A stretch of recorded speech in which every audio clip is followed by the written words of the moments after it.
Hi everybody, I'm Rebecca. I'm going to be talking about MEPS and the ASVAB. This is my second video about my Navy journey. We'll get to it. So I took the ASVAB for my first time a couple years ago. Um, I had my first child, and after that I had to wait 6 months to take the ASVAB. So I ended up taking it and I got a 31. And of course I failed it. I felt so defeated. I was crying about it. And then I went to school after that because I was so upset. So I ended up going to, college and, starting that. Went through EMT school and, more prerequisites, stuff like that. And then I ended up getting pregnant again, and I had to wait again to take the ASVAB when I wanted to take it. And I ended up taking the ASVAB again this August, and I ended up getting a 46, which I felt was a big accomplishment for me because I went from a 31 to a 46. That's a big jump to me. I know it's low, but I was happy with that score. Um, After I took the ASVAB, I had to send all my documents in about my appendix and stuff like that because I got it removed when I was pregnant with my last child. And that took forever, I gotta say. Um, it took a couple months, actually. So I got it approved, and I finally got to be able to go to MEPS. I was so excited about it. So I went this December, beginning of December, and I ended up staying at the hotel the day before. I took the shuttle from my recruiter's office to MEPS. I had to sit there and wait for the shuttle to come back and pick us all up to bring us to the hotel. This was a Thursday during the week, Thursday day, excuse me, during the week. And so get to the hotel, we got briefed on the rules and stuff like that, and what time we had to be down in the morning and what time we had to go to bed. And we had a game room where we could watch videos, play video games. There was snacks in there, and then dinner was around 5, and then it closed around like 9 o'clock, I believe. So I went upstairs after dinner. Excuse me again. And then I talked to my roommate for a little while, and after that we both went to bed.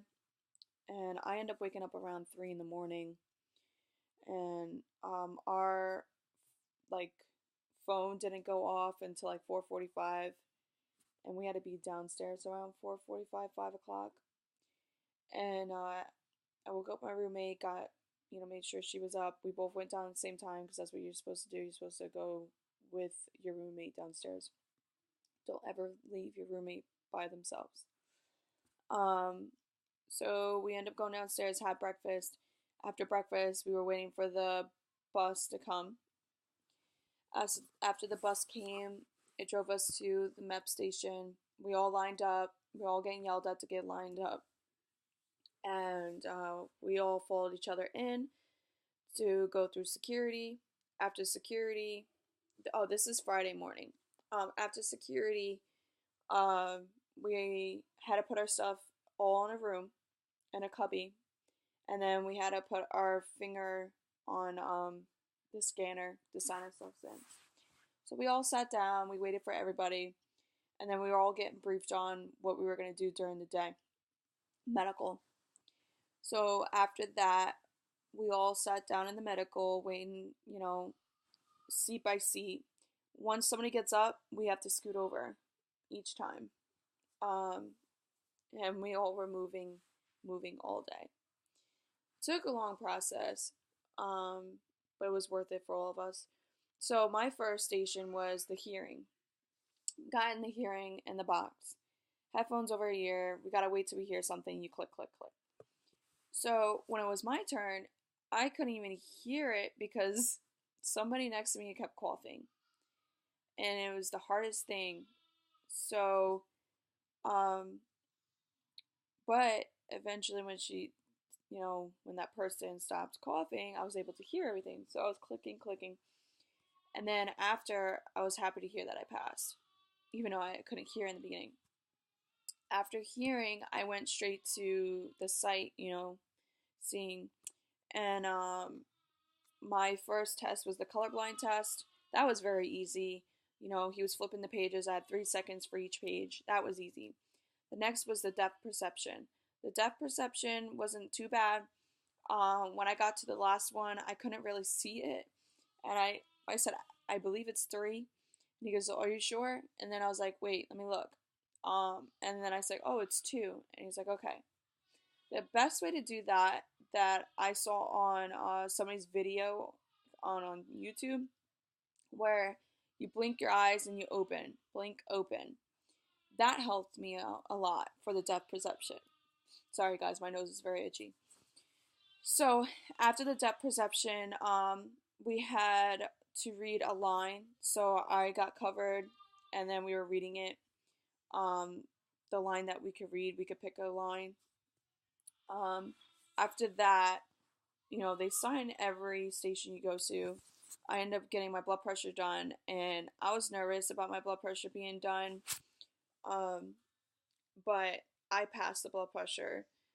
If you relax and stuff like that, you'll be fine. But I've heard if you drink orange juice or have coffee or anything like that, a lot of salt during breakfast, then your blood pressure could be up.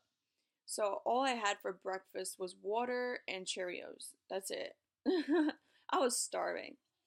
After my blood pressure, I had to pee so bad. I had to ask somebody, a nurse, whoever was coming out of that room. I was like, I have to go to the bathroom. May I use the bathroom?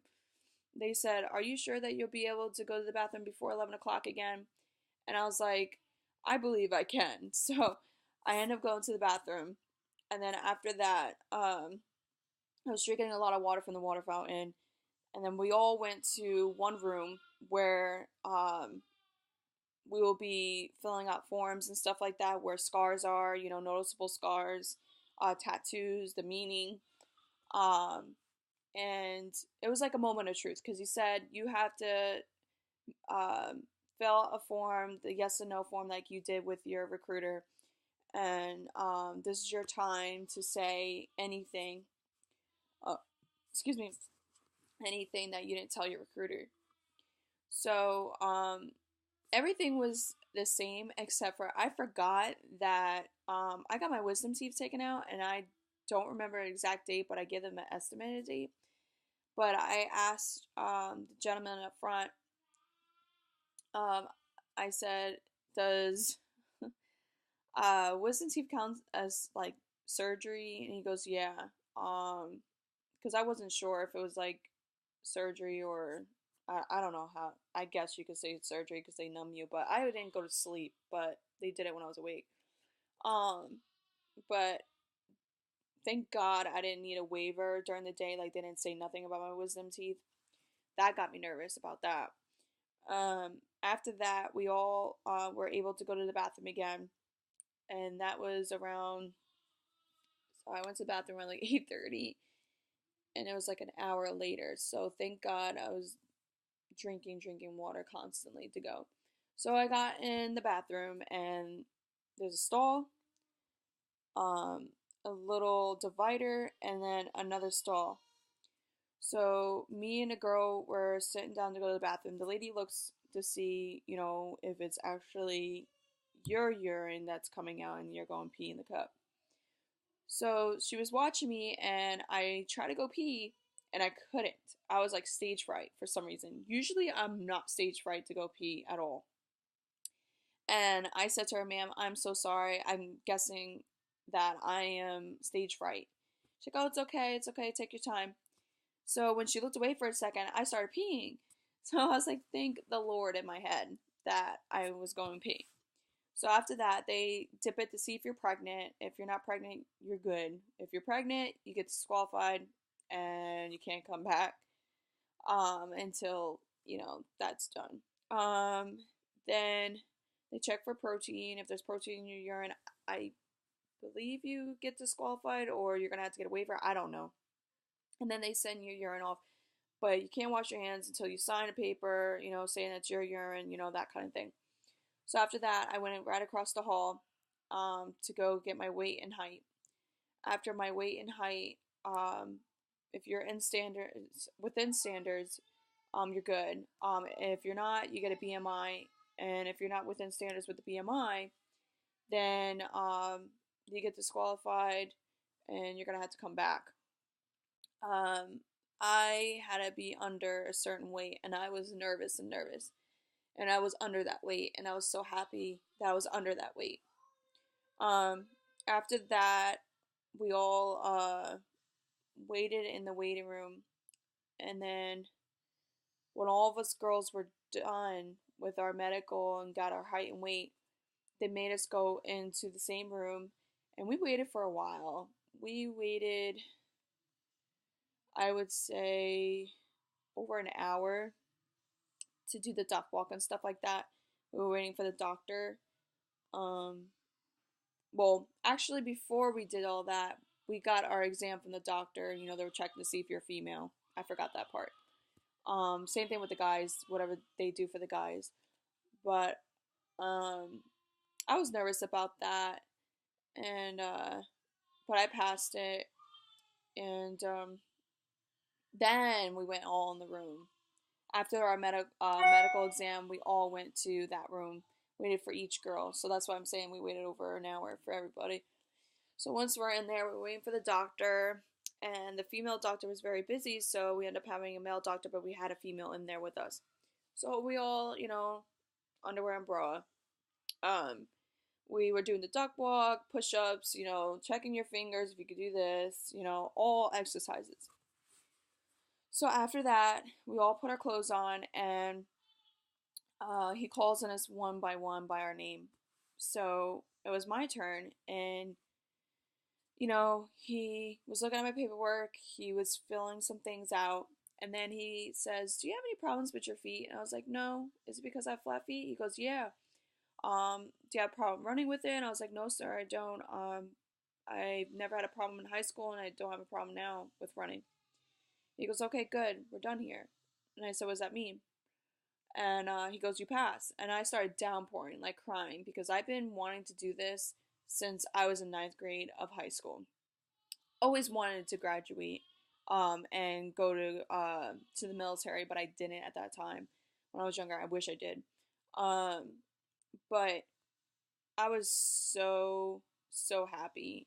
He ended up giving me tissues, and he told me, "Relax, it's okay, it's okay." And he's like, "You okay?" And I was like, "Yeah, it's because I finally get to do something that I want to do. I've been wanting to serve my country for so long, and I'm so happy I could better me and my children." And he says, "I understand." So I ended up walking out, and then the girls gave me a hug that I passed. After that, we were able to go eat lunch. I went to go have my lunch, and um, after my lunch, um, my husband was there. He was waiting, because I was supposed to be sworn in that day. I'm sorry, I had a brain fart. Um, and I waited for the liaison to call me. And when I was done with done with my lunch, the liaison called me, and I get in there, and he told me to go do my fingerprinting. So I go to do my fingerprinting, got my fingerprinting done, and then after my fingerprinting, I had to go back. I went back, and then he told me I had to get a form, and then I ended up getting a form, and went back to the front desk, gave it to them, and then they told me to get another form. So I was going back and forth. And then this was towards the end of the day, and I was supposed to swear in and pick my job. When I went to go pick my job, they told me I needed a waiver. And I was like, a waiver? Um, they said a dependent waiver because I have two kids and my husband. And I was like, oh. So I had to wait. I ended up having to leave. I had to tell my husband, I was like, hey, can't swear in today. And he was upset about it because he was waiting for hours. There was family there waiting for hours for people to swear in. So it was very upsetting. So I had to end up leaving and I had to, sign the waiver. I had to do the waiver, I had to wait to go back for it to be approved. So then my recruiter called me that day.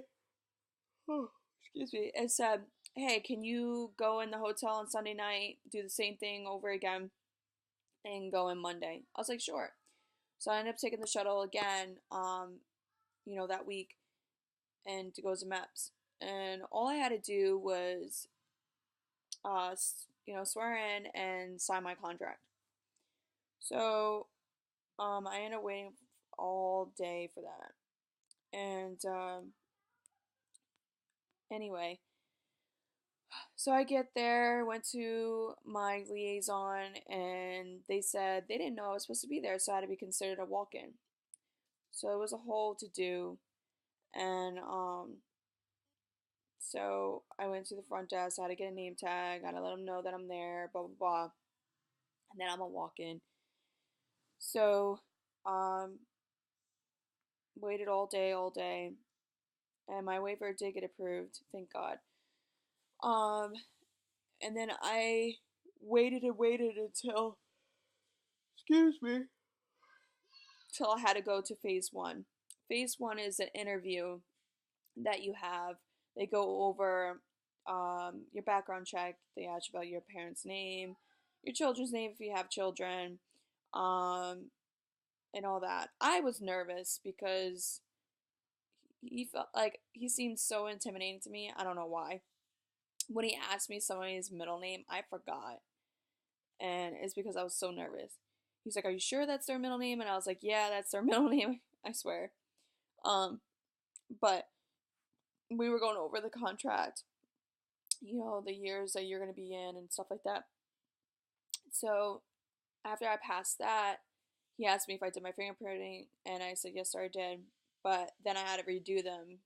I believe I had to redo them. I think so. I'm not certain. Um, no, actually, they didn't hit submit. That's what they didn't do. But they did submit it that day. So I did do my fingerprinting. The week before that Friday. So after I got that phase one done, I was able to swear in, and I was very, very excited. I ended up choosing my job. I chose OS for the Navy, Operations Specialist, which is pretty cool. I did my contract, I signed my contract, did all that, but I swore in, and I was very excited about it. Uh, After you swear in, um, you just, they give you a copy of your contract. And then I went to my liaison because they said I had to go there for them to copy it, but I went there and they didn't have to copy it. So then I was sitting and waiting for my ride to come. And then finally, the lady came and she was, driving me back to the station where I had to go to get picked up. Um, After that, I've been in the DEP program since the 18th of December. Uh, I've been trying to study the general orders, the Navy Creed, the Navy Song, and it's been tough. I've been working on the 11 general orders for the past week.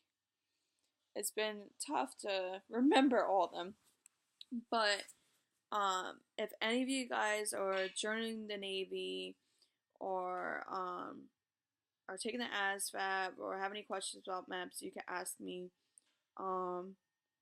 But if anybody has any tips on studying the 11 general orders, Please help me.